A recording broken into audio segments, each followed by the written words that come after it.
There's a lot to cover today because this has been an extraordinarily unsettled week. Buddy and I were just out for a walk, and I was saying, it really feels like it ought to be Friday, and it's not. It's only Thursday, and I think partly that's because we're on this stupid. I don't know if it's daylight savings time or not daylight savings time, but it gets dark at 4.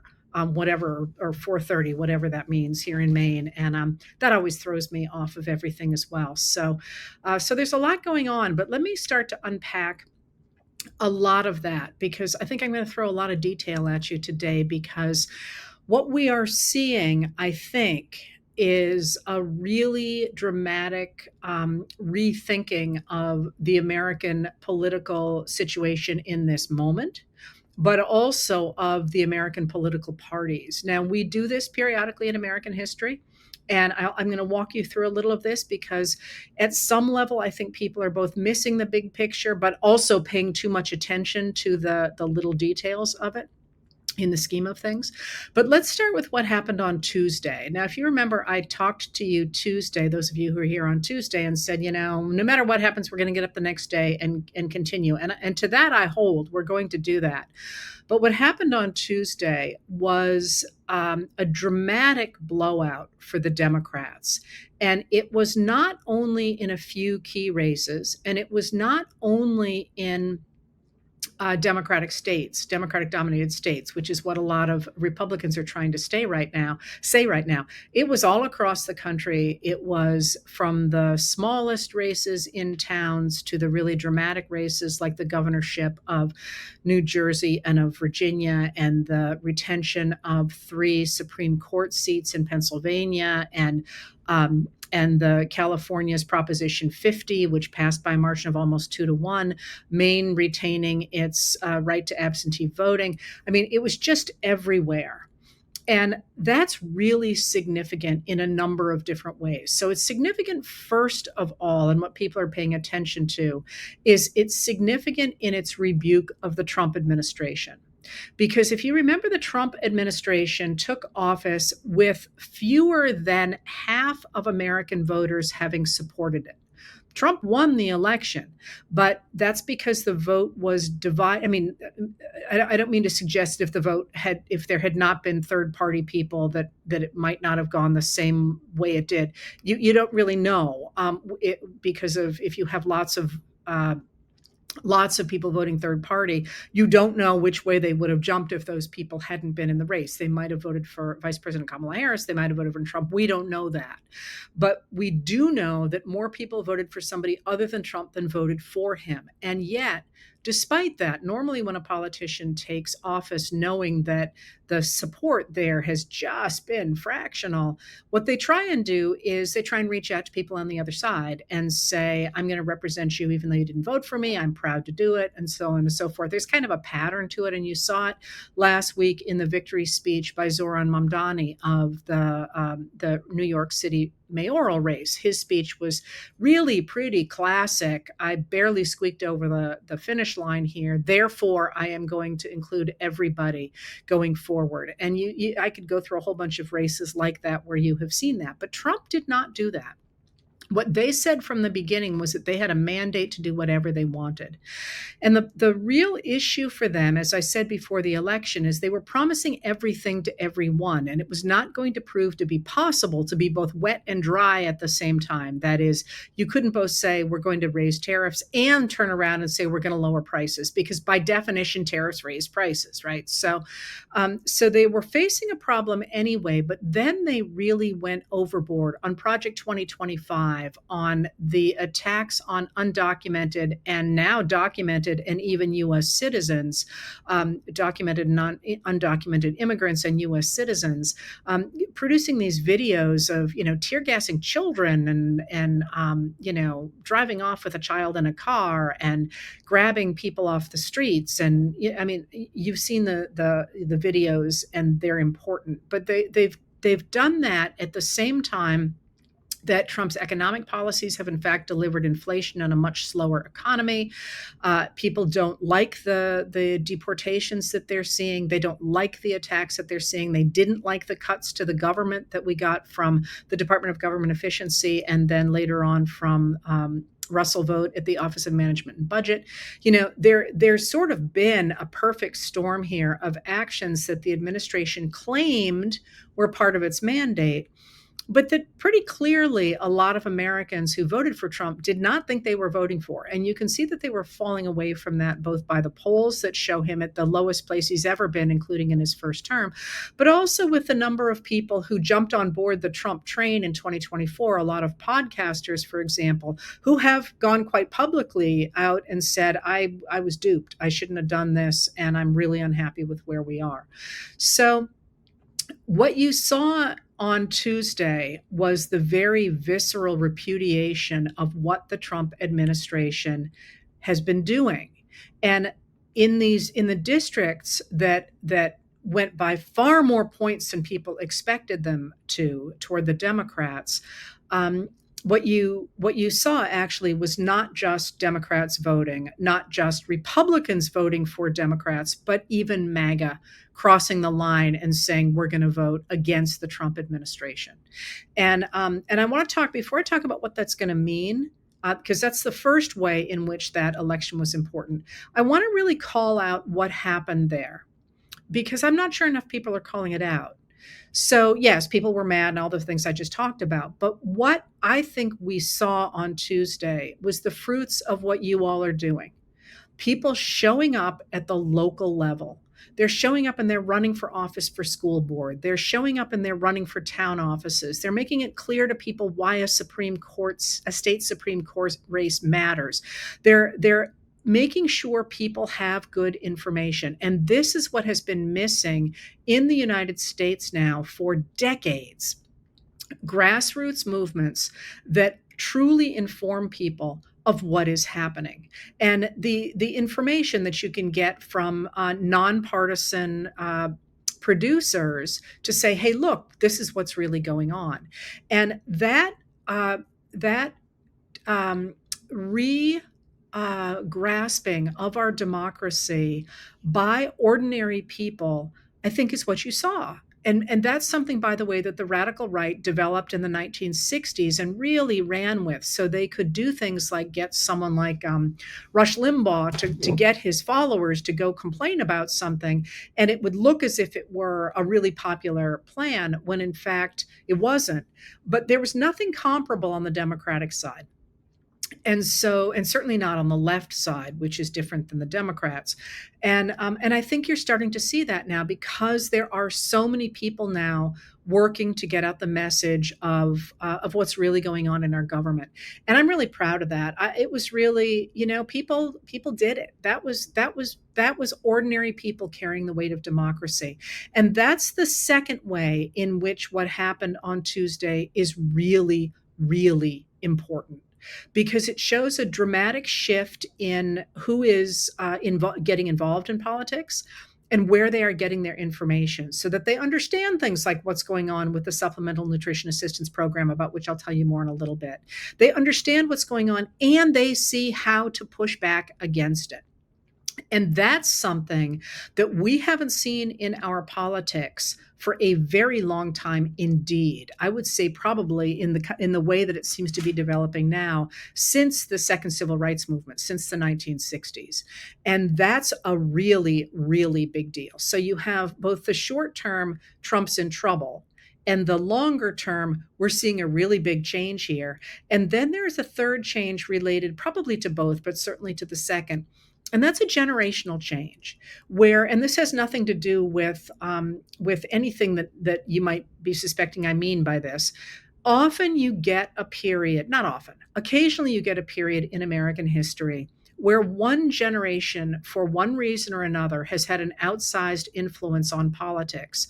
And there comes a time when they move off stage, either because they're older, either, the world has changed, whatever. And when that happens, new voices arise. And when those new voices arise, they begin to articulate a new kind of politics. And I think we're absolutely seeing that. And we're seeing that in this moment where you're getting all these new voices, and they're talking about American issues really differently than my generation did.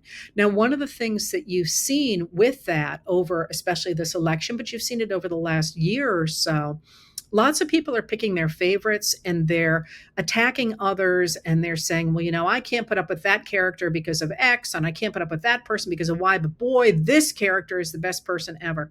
And I would caution you against doing that, in the sense that what we're seeing right now are new ideas. They're new people, they're new ideas, and maybe they're going to end up changing the world, and maybe in a year you will not remember their names. What's important right now is not the individuals, it's their ideas. It's what they're throwing into the mix. And as they throw those ideas into the mix, you're going to see people start to articulate them in ways that resonate with more and more people.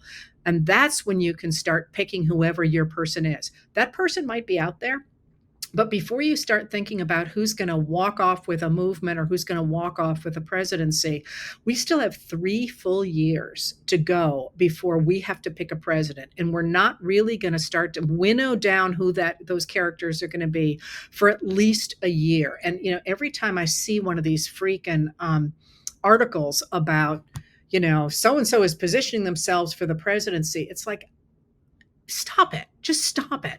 That comes from a book that came out in the 1960s with the idea that you can't be a president unless, your great great grandfather, I'm exaggerating, but, that it takes years and years and years and years and years and years and years. And we got to prep, we got to have the right attorney general. We got, that's a genre. That's a system that drives the news. We don't have to pay attention to that.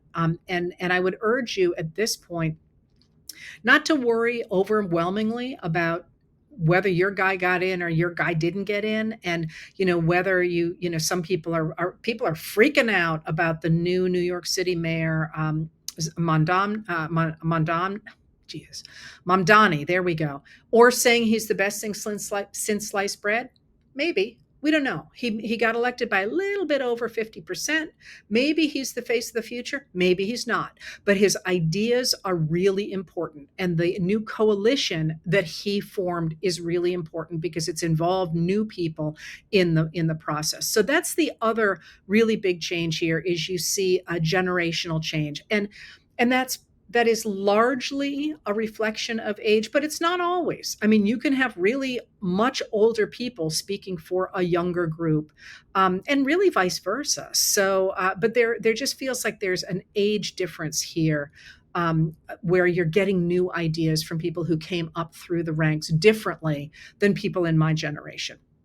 That's all to the good, by the way, because from that is what we have gotten all of our progressive eras. All right, so if that's the case, if things have changed, what's happened since? Because there's a real political problem now for the Republicans. They have 2 major political problems right now. One I've talked about before and may not have time to talk about again today, and that's the rise of Nazi language and admiration for Adolf Hitler within the youth in their movement. And this is causing a dramatic split between the establishment Republicans, who want tax cuts and deregulation and are happy to play footsie with people who want cultural and social hierarchies reestablished, but they didn't want to go full Nazi.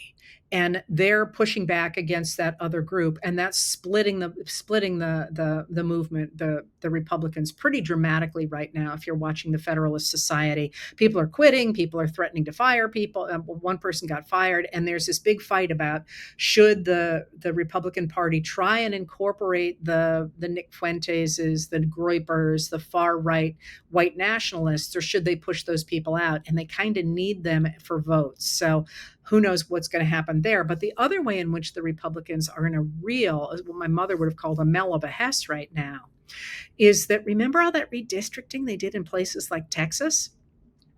In order to redistrict Texas, to turn 5 Democratic-dominated districts into Republican-dominated districts, they had to weaken Republican districts. That seemed like a lovely idea when they could rely on the 2024 coalition Trump had hammered together, which relied very heavily on Hispanic voters who had shifted toward Trump in 2024. Tuesday's election showed that Hispanic voters have not only turned back to where they were before Trump nailed that coalition together, they have turned against him even more than they were against him in 2020, likely because of the deportations. And they've just They've just redivided everything, which means that in a true blowout blue wave election, they might have just handed a bunch of seats to the Democrats. And if you don't think they're nervous about that right now, you want to look at what they're starting to say about the other redistricting plans they had in mind, where already states are saying, maybe that wasn't said, maybe we don't really want to do that. So they've got that problem right there. But they also have another big problem going forward in that, as I say, Trump's big the reason that lawmakers went along with whatever he wanted was because he could turn out voters. He could win elections. He never really had coattails. So this was always a little, and that means he could never really drag people along behind him. But it was pretty clear, yes, Tuesday, that people were voting against Donald Trump and against Trumpism.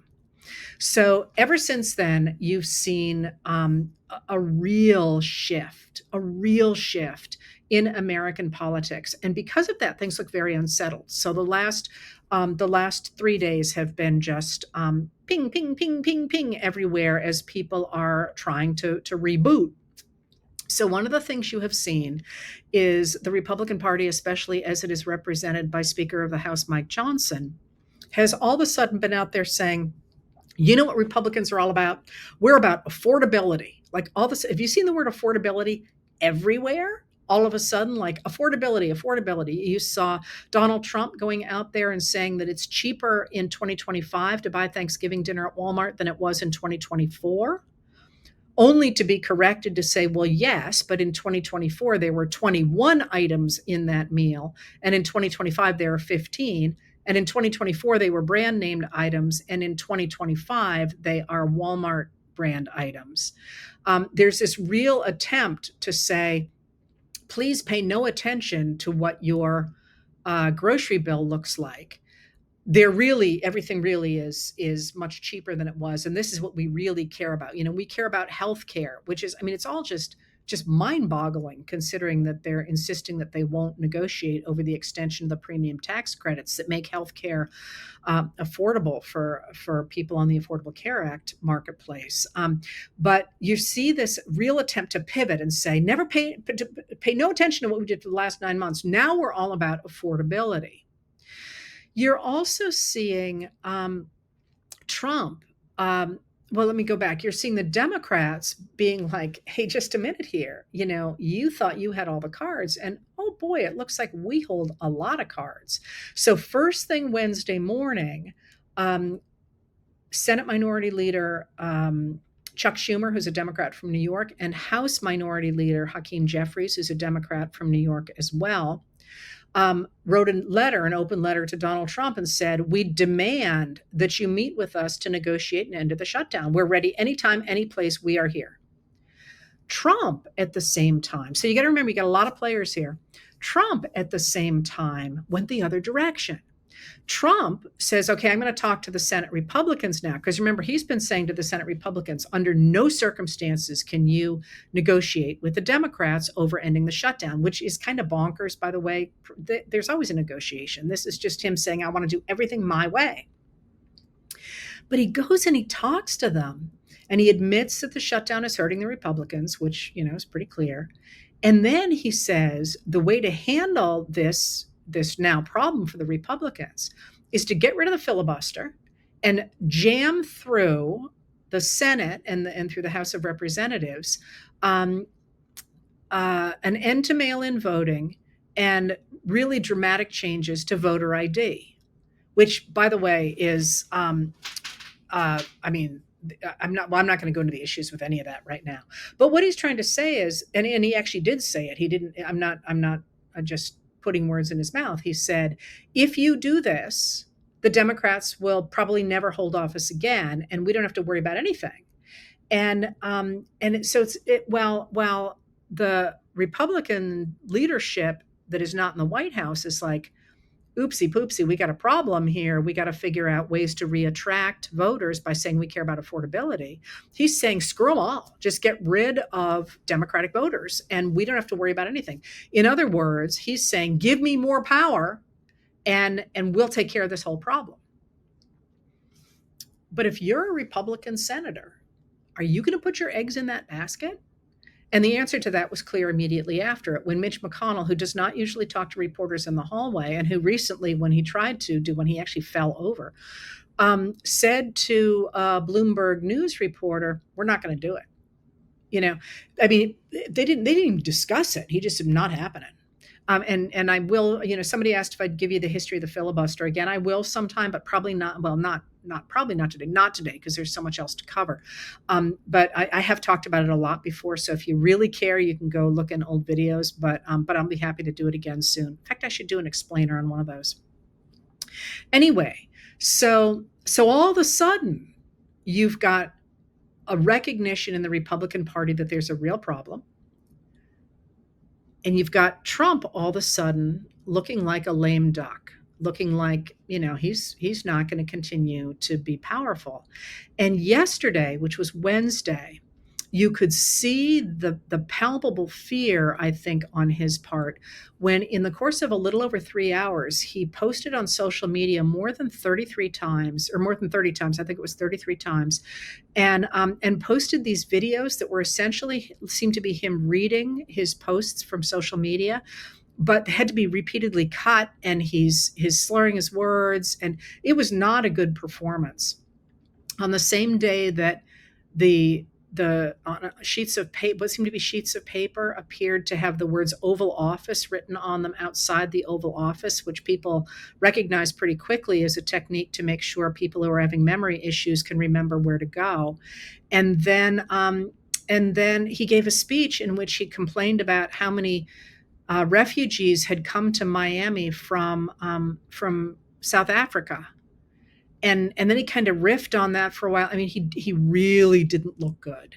And then he had some problems today as well. One of which was I'm not sure that there was a medical emergency in the Oval Office, and that stuff just happens everywhere. I mean, it just happens. And my best to whomever the person was. He was a drug executive, I guess. And by the way, the White House is a very, very, very good medical team, and medical services and all that. So if you're going to have a medical emergency, it's not a terrible place to do it. But what was really interesting about that was that Trump had really not been paying attention to what was going on. He'd been kind of slumped in his chair. And when the emergency happened, he just seemed a little out of it. And I posted on my Facebook page an image that a reporter took. He was the last person out of the room. There's actually a video of him taking the picture, because Trump had stood there looking at the emergency. I mean, there's nothing he could do about it, right? That's the best thing to do, is stay away, right? But then he just kind of turned around, and he was just standing there. And it was a really, I was fascinated by it, because it was like, already people are talking about it being an award-winning photograph, and that was my reaction to it as well, because it was such a, there was so much in that image, of everything that had happened this week, and it just, you should see the image. It's a really interesting image. So you got that going on. If you're a Republican lawmaker, are you going to tie yourself to that? Because I'm not done yet. That was just Tuesday and into Wednesday. So the other thing that happened in yesterday was that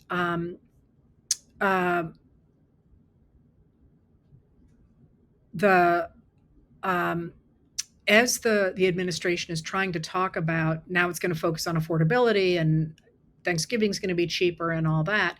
A new jobs report came out today showing that the nation there have been 1.1 million layoffs since Trump took office, or since the beginning of 2025.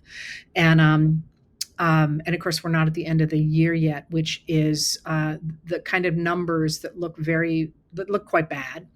And then we also got yesterday, the Supreme Court took on Trump's tariffs. And that's really important, because for many reasons, but in terms of Trump's power, it's important because the tariffs are his signature economic issue. And the Constitution gives Congress alone the power to manage tariffs, but Trump took that power, or claimed that power, under the International Economic, IEPA, International Economic Crap, I don't remember the others. It's IEPPA, International Economic something something Act. Anyway, something Protection Act. I'm getting there. I can't remember what that last P is. And the idea is that in case of an emergency, the president can declare an emergency and then do economic stuff to take care of that emergency before Congress can hop back into session. Tariffs are never mentioned in IEPA, but uh, but Trump claimed that ability to create these tariff wars based on that emergency power. And three lower courts said, that's unconstitutional, dude. You can't do it. So he went to the Supreme Court, probably hoping the Supreme Court would go along with him. And those hearings were yesterday. And a couple of things happened to them. One, the government's attorney admitted that the American people pay tariffs, which is an issue. And it really looks as if the Supreme Court justices are not, in fact, going to sign on to that. They're going to say that he did assume unconstitutional power. And that's going to be a huge blow across the board to him, to the point that today, when a reporter said to him, do you agree that the American people pay the tariffs, he switched the justification and he said, well, no, I don't think they do. Well, they might pay a little, but he said, they're really about national security because I'm using them to stop wars. And if I don't stop these wars, Americans are going to have to fight in those wars. That's completely new stuff, but he's clearly trying to fall back on something that he thinks the Supreme Court might agree with because they've given him a ton of latitude over national security issues. But so that's happening on Wednesday, and I am not done. The Secretary of Transportation, Sean Duffy, has said that because of the shutdown, that as of tomorrow, the administration is going to have to draw back dramatically how many flights it permits to travel, just for safety reasons. More power to them, by the way. I'm all for air safety, but it is a really bad time for that to be happening in the lead up to the busiest travel week of the year, which is Thanksgiving week. And then we've also got a number of court cases going on all this week. And the one that people have been paying some attention to, or I guess maybe all of them they've been paying attention to, but one is the case of a guy named Sean Dunn, who is a young man who was a paralegal at the Department of Justice, and who threw a sandwich at a federal officer. And the Department of Justice determined to try to make that literally a federal crime, and a grand jury would not return a verdict or not return an indictment of that it was assault. So they went forward with something they didn't need a grand jury indictment for, which was a misdemeanor charge, which carries up to a year in jail. But that went to trial this week. There was jury selection on Monday, and the trial was Tuesday, Wednesday, and it ended this afternoon, or the verdict was this afternoon. And the administration just looked idiotic. That is, the person who caught the thing in his chest, he had a bulletproof vest on, and he claimed that it had exploded on his front, but then there's pictures of it still in its wrapper. And it just looked idiotic. It really did. And people were making all these puns. Even I got in on the pun game, right? And I'm not really very good at puns.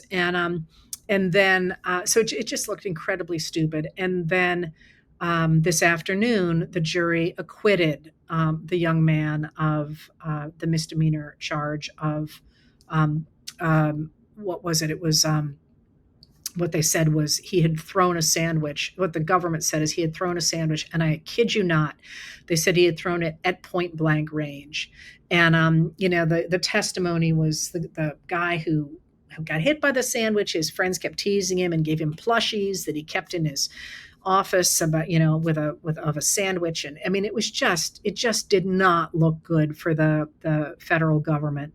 But then there was another one as well, another case as well today, two other cases today. One where in Chicago, where Judge Sarah Ellis has been trying to stop the extremes of the federal agents under Greg Bovino, who are active in what the federal government is calling Operation Midway Blitz. And today she made a sweeping order stopping them from using the tactics they're using, the tear gas, the rubber, the pepper balls, and so on, and came right out and said the federal agents, including Bovino, had lied to her, and that they are deliberately hurting people, and that this is not going to be acceptable any longer. And then we also had a U.S. District Court judge in Rhode Island, a judge named John McConnell, saying that the administration had ignored his order to fund SNAP by Monday or Wednesday of this week. If you remember, they said, "Well, we'll do it, but the paperwork's going to take weeks or months." And then Trump came out and said, "We're not going to do it till after the shutdown." And then the administration came out and said, "Oh, yes, we are. He didn't mean that, but it's going to take a while."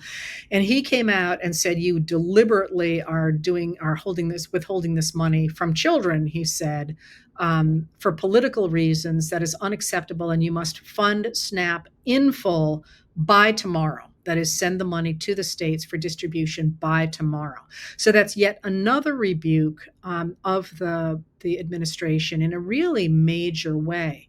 And so you can sort of see the power, people starting to push back on the power there. And at the same time, you're seeing in the news reports of Republican lawmakers who are really uncomfortable with what comes next, because again, they've kind of been coasting, sort of. They didn't want to cross Trump and he can turn out voters and so on. And that all just blew up on Tuesday. So one of the things that came out today was a rumor, and the rumors are really interesting and they're important because you can't ever take them at face value. But what you should take at face value is that somebody is leaking that to the press to put pressure on someone. And one of the things that came out today is that allegedly Republican lawmakers are very concerned that the Epstein files are worse than we know. Well, why are they saying that?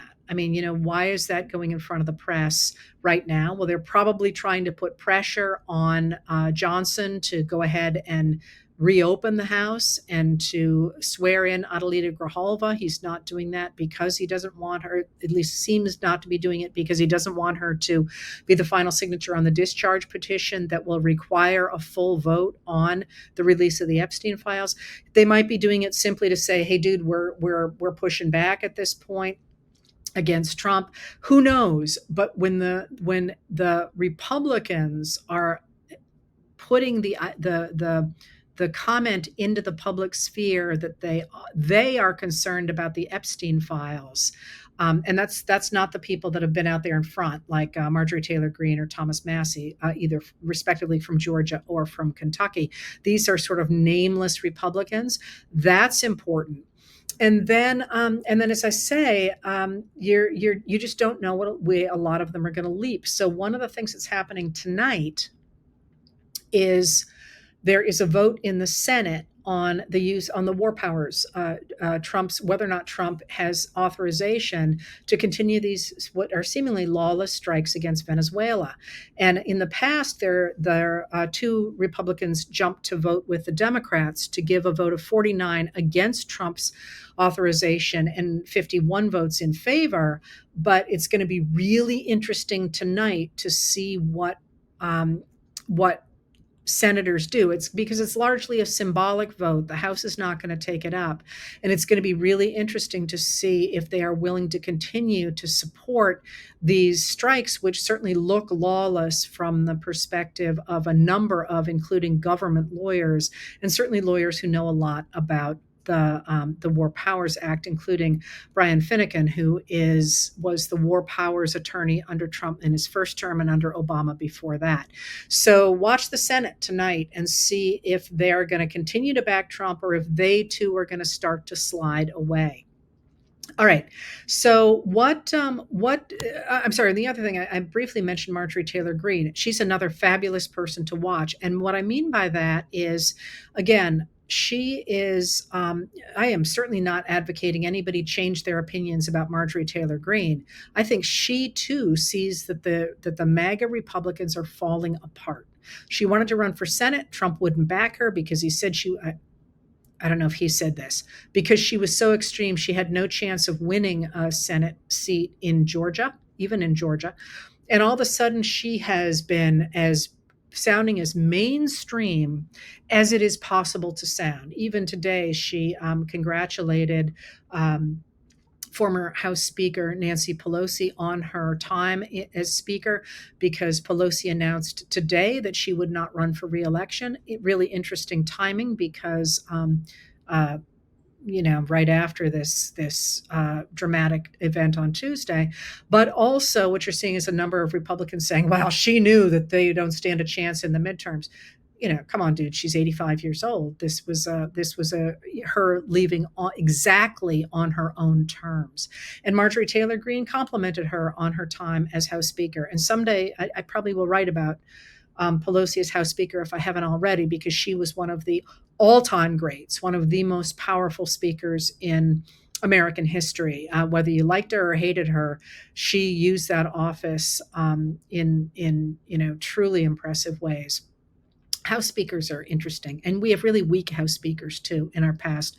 Although Mike Johnson's given the worst one a run for his money, I will say that. I don't have time to go more into that right now, because I want to end up with people said, how do we keep this momentum going? And here's what I would say to you is, I'm going to say the same thing to you now that I said to you on Tuesday. We get up tomorrow and we do the same thing that we have been doing, because it's not about an election. None of this is just about an election. It's about recreating American democracy for the future. And that means continuing to support your community, help out people who are hurting because of the SNAP cuts. And you know what? Even when the SNAP cuts come back, people still need food to eat. And you know what? Talk to the people who are managing food security in your areas, and find out what they need and what would be a good thing for people to have. What would be good things for people to have in the going forward into the winter months and into the holidays. And make sure that you are contributing whatever is good for whatever is your skill set to your community, because that's how we rebuild democracy from the bottom up, which is exactly how it's going to have to be done. Continue to circulate good information about what is really happening out there, so that people understand what truly is going on with this shutdown. And I'm not going to even say who it was, but people are saying all kinds of crap right now about how the Democrats are the party of communists, and I saw the word jihadists. That's just stupid. Like stop with that stuff. And you can push back on that stuff on a person to person level. That's how you convince people. But also continue to stay involved with people at the local level, people at the state level, and people at the national level, talking about things you care about, talking about things that you would like to see change, because you're starting to see pushback. You're starting to see people saying, hey, wait a minute, why are you talking about a ballroom in where the east wing of the White House used to be, when 42 million Americans aren't going to be able to put food on the table? I don't know about you, and this is me speaking personally. I would so much rather my tax dollars go to my neighbors than go to a ballroom or Trump's ally Javier Milei in Argentina. So those sorts of conversations are the ones that we must be having right now. And throw your voice into that conversation and support politicians who say the kinds of things and promise the kinds of things that you care about. Like I say, going forward, they might become the people who our great grandchildren read about in the history books, or people might forget about them altogether. But those voices are important right now, because they are helping us to re-envision a new country. And this is always where I talk about the 1850s, and maybe I'll start pushing us into the 1890s, because I could do the same thing then, or the 1930s. But In the 1850s, when ordinary Americans, and remember at the time, basically it was only white men who could vote and not all of them even, when they really realized that they had lost their democracy or had almost entirely lost their democracy to an oligarchy of a very small group of elite Southern enslavers who were trying to spread human enslavement across the country and turn the country into a world of, a very small group of people in power and everybody else having to work for them either as wage laborers or as enslaved people. Americans woke up and they started to articulate both that they didn't want that to happen to their country and that they cared enough about democracy that they were willing to take a stand. And when I talk about the people that you will forget about in the future, most of you have probably never heard of Anson Burlingame, who was a representative from Massachusetts, one of the most important voices in the 1850s, but one whose career never matched really his rhetoric in those early days. But you heard more and more people, and as they articulated more and more their concerns, but also what they wanted the government to do. They wanted it to protect equality before the law. They wanted it to give people equal access to resources, including education. The more that people talked about that, the more politicians listened. And one of the politicians who listened was Abraham Lincoln.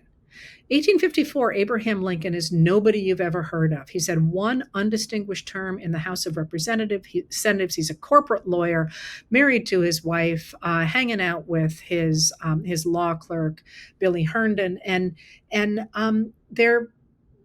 he's nobody that had the world been on an even keel anybody would have heard of. But he listened to what people were saying about democracy, and he listened to what people wanted, and he began to articulate a new vision for America. And he became Abraham Lincoln. But the trick to remember is that he was brilliant for sure, and he knew the law, and he knew the classics, and he was able to write a speech. But the American people created him. He listened to them and he articulated what they were thinking in a new way. And that's what we're doing right now. That's the work that we are engaged in right now, is creating our next set of leaders to take us forward into a more just, healthier 21st century. And one I just have to throw in here that can deal with the crises of climate change and migration that it's going to bring. Those absolutely need to be addressed, and we need to have the people who can articulate a vision to do that. And right now, we're the ones who are making that happen. So keep doing everything you're doing. We're going to continue to push harder and harder. But I don't know about you, if you've noticed this, it's getting easier. We're developing those muscles. You know who to call when you have a question. You know how to get involved in things because you've done it before. Those are all muscles that we are developing. And as we do that, and as more and more people join us, it will get easier to do and more people will be part of it. And we will have developed the kind of a strong democracy that we kind of had let go over the past many decades. And that will be all to the good. So anyway, congratulations on Tuesday, and let's get up tomorrow and do it again